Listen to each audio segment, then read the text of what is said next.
Hello, friends. This is Rebecca Suerdieck with your next installment of This Week in Williamsburg, brought to you by archivewilliamsburg.org and the Williamsburg Old Time Radio Hour.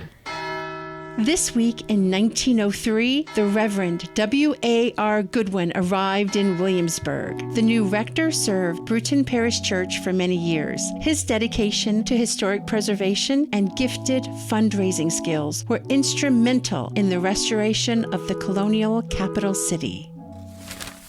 This week in 1912, a debate on the topic of women's suffrage was printed in the Virginia Gazette newspaper. Opposing viewpoints were shared, with one contributor using the pen name Plain Country Woman. Published editorials continued for the next few years.